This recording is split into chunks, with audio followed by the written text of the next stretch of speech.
오늘은 지난번에 꽃씨 신청하신 분들께 꽃씨를 발송하려고 합니다. 먼저 꽃씨 수호봉투에 이름표를 만들어 놓고요. 꽃씨를 수호봉투에 일일이 이름에 맞춰서 담고 그 봉투를 봉하고 태핑 처리를 하고 편지 봉투에 담고 그리고 봉투를 또 태핑 칠하고 발송까지 참 많은 공정이 들어갑니다. 제가 이 말씀을 드리는 이유는 생생내기 오염은 아니고요. 제가 일부러 이번에 꽃씨 나눔을 반송봉투, 회송봉투를 보내달라고 해서 나눔을 시작했는데요. 제 예상했던 대로 신청하신 분들이 많지 않았어요. 예상했다는 것은 봉투를 쓰고 우체국 가서 오표를 사고 표를 붙이고 발송을 하고 하는 과정이 굉장히 번거롭거든요. 그래서 그 번거로운 과정들을 하기 싫어하는 현대인들의 특징이 있잖아요. 그게 대부분의 사람들이 편한 생활을 좋아하잖아요. 그래서 그것을 예상했다는 것이지요. 그냥 제가 주소를 메일로 받아서 꽃씨를 발송한다고 신청하라고 했으면 정말 많은 분들이 신청했을지도 모르겠어요. 그런데 제가 일부러 그렇게 할 수도 있지만 일부러 반송봉투, 회송봉투를 받은 이유는요. 조금이나마 내 정성이 들어가야 꽃도 잘 키울 수 있거든요. 그냥 받기만 한 꽃씨는 받아서 개봉조차도 안 하고 방치해두고 버려지는 경우들도 많이 있어요. 그래서 그거는 정말로 꼭 필요해서 받는 씨앗이 아니거든요. 그래서 꼭 필요하신 분들은 귀찮아도 수고로움을 감내하면서 반송봉투, 회송봉투를 보내주신다는 말씀이시죠. 그래서 조금이나마 본인들의 수고를 들여서 꽃씨를 신청하는 경우에 정말 정성스럽게 꽃을 심고 키울 수 있거든요. 그것을 기대하면서 제가 반송봉투, 회송봉투를 보내달라고 말씀을 드렸습니다. 처음에 신청 받을 때는 몇 분 정도가 신청할지 몰라서 씨앗 종류를 7종으로 한정을 했었습니다. 그런데 많은 분들이 신청하지 않은 관계로 조금씩 있는 씨앗들도 몇 종이 있어서 아마 13가지 정도? 이 정도 보내드릴 수 있을 것입니다.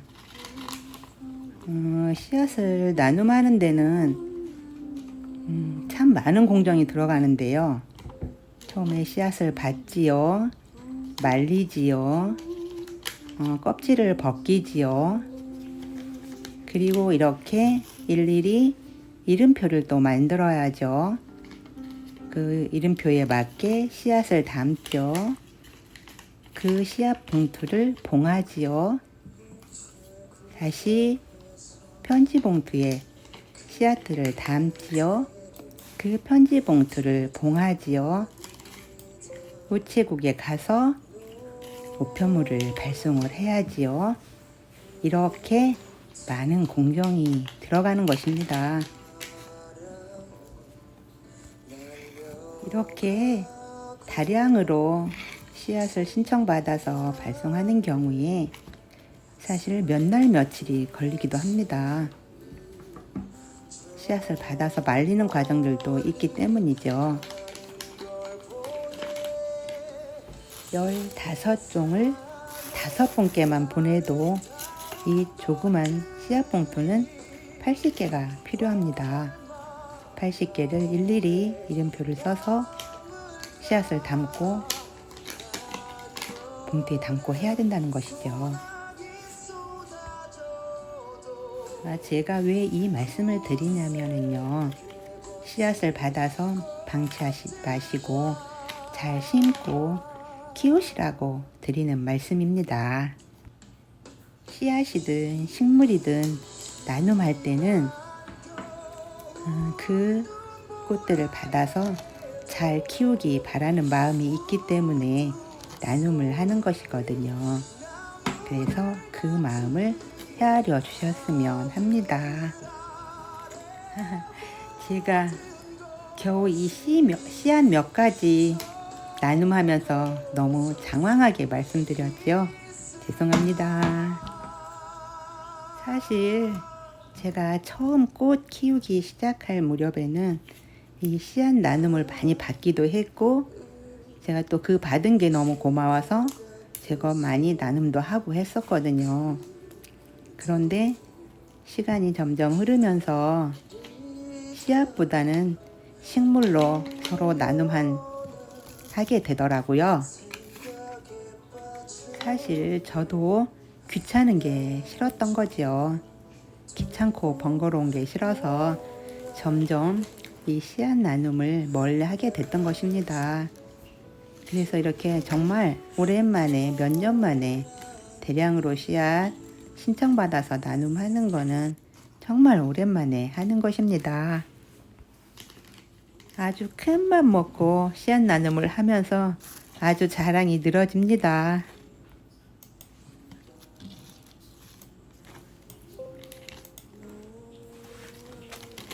씨앗 이름표를 만들고 씨앗을 이름표에 맞춰서 이렇게 담고 하는 과정들이 시간이 좀 걸리지요.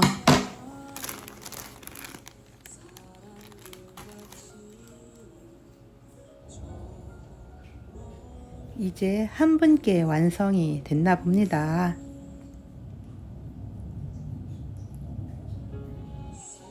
이렇게 씨앗들을 담아서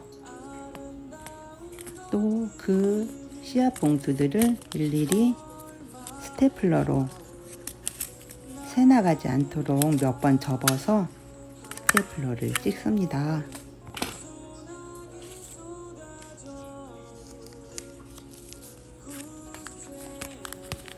미세 씨앗들과 아주 작은 씨앗들은 이렇게 봉투를 잘 몇 번씩 접어줘야 새 나가지 않을 것입니다.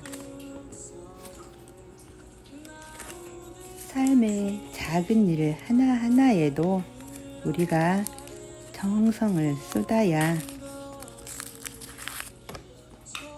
그 정성이 하늘에 닿는다는 삶의 진리가 통하는 그런 세상은 언제나 똑같은 것 같습니다. 우리 유치님 중에 꽃편지님이 계시는데요. 저는 이 씨앗으로 우리 구독자님들과 유치님들께 꽃편지를 씁니다. 제 마음과 제 정성과 제 손길이 여러분들께 이 꽃편지로 전해졌으면 참 좋겠습니다. 편지를 쓰고 편지를 받는 것은 기다림이 주는 행복이지요. 우리는 살아가면서 정말 많은 것들을 기다립니다. 그 기다림에서 우리는 행복을 상상하게 되지요. 우리가 상상하는 대로 행복이 이루어지기를 같이 소망해 봅시다. 행복 바이러스 중에 웃음 바이러스가 있지요.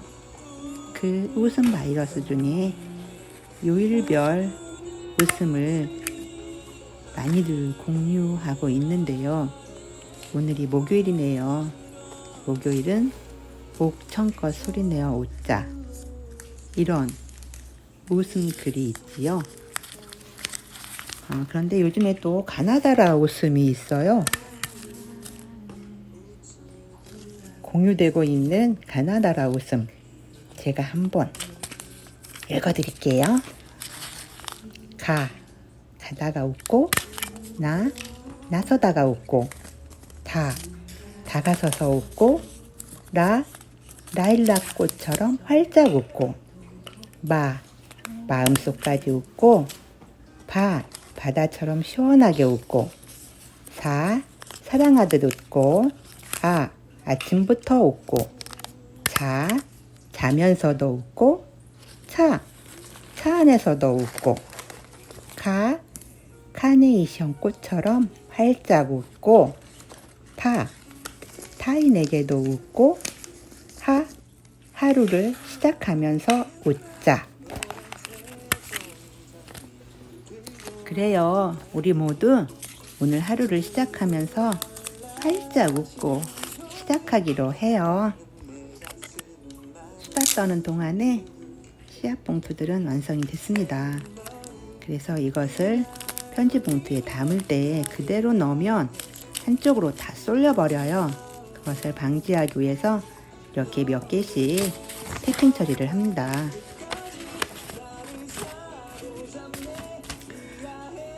씨앗 봉투들이 편지 봉투 속에서 다 밑으로 쏠려버리면 한쪽은 두툼하고 한쪽은 너무 날씬하겠죠. 그러면 집배원님들께서 이것을 배달하는데 굉장히 불편해요.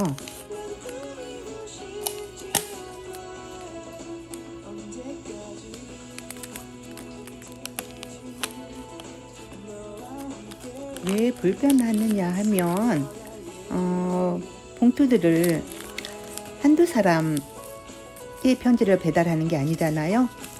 여러 곳에 배달을 하려면 그것을 가지런히 잘 묶어야 되는데 한쪽만 두툼하면 그 집배원님들께서 정리하는데 불편을 겪는 거죠.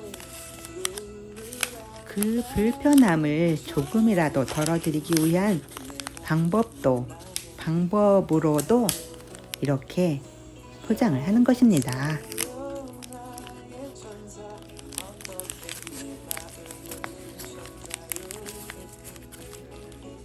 이렇게 흔들어도 쏟아지지 않죠? 떨어지지 않죠? 그리고 이왕이면 태핑칠을 할 때 이름표 반대편, 이름이 없는 쪽으로 태핑 처리를 해야 나중에 씨앗을 받아서 테이프를 떼어내도 이름표가 없어지질 않겠지요.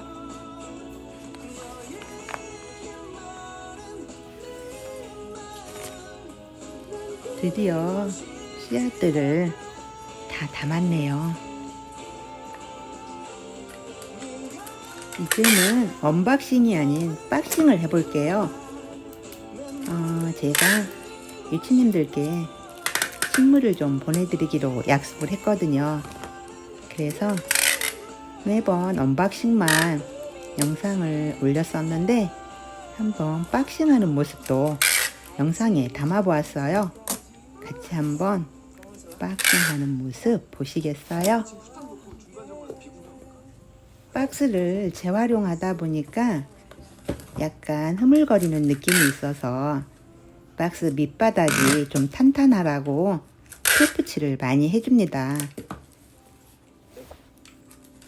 박스는 아래쪽이 탄탄해야 박스 안에 든 물건들이 안전할 수 있거든요.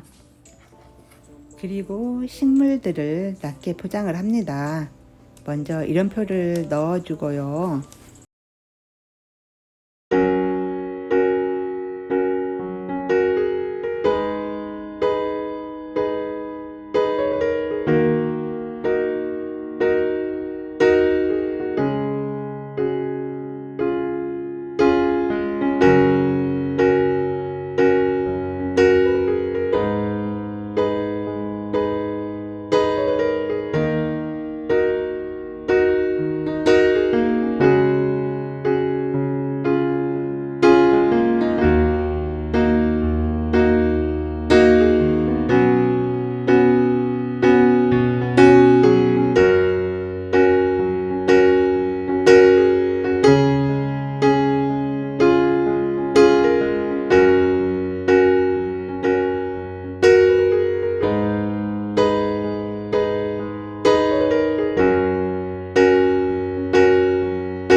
이제 박스에 담아 볼게요.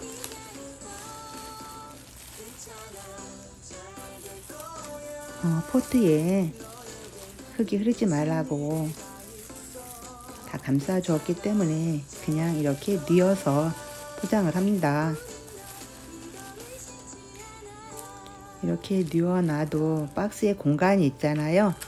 그러면 흔들거려서 식물들이 상할 수 있으니까 그 포트들이 움직이지 말라고 테이프를 박스와 포트 사이에 같이 붙여줍니다.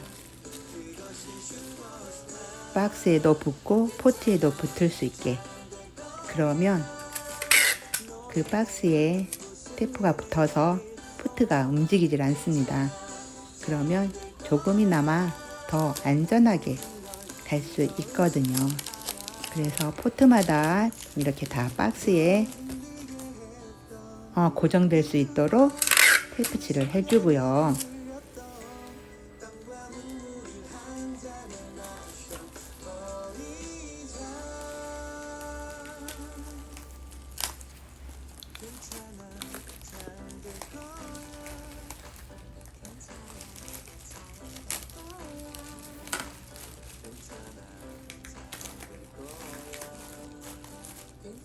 그리고 또 빈 공간들이 있잖아요. 그 빈 공간들에는 신문지로 또 그 빈 공간들을 채워줍니다. 신문지를 이용해서 채워주기도 하고, 에어캡이 있으면 에어캡으로 채워주고, 여러 가지 물건들을 이용해서 채울 수 있을 것입니다. 박스를 조그맣게 잘라서 공간을 메꿔주기도 하고요. 이렇게 해서 빈 공간을 어느 정도 채워주면 박스 속에 있는 포트들의 움직임이 좀 덜할 것입니다. 그러면 조금이라도 더 안전하게 식물들이 갈 수 있지요. 그리고 마지막으로 위에 에어캡을 잘 마감해 주고요. 그래도 또 더 안전하라고 에어캡하고 박스를 또 한번 테이프로 붙여줍니다. 그렇게 해도 위에 공간이 살짝 남아요. 그러면 또 박스를 이용해서 이렇게 덮어주고 마지막 마감 처리를 합니다.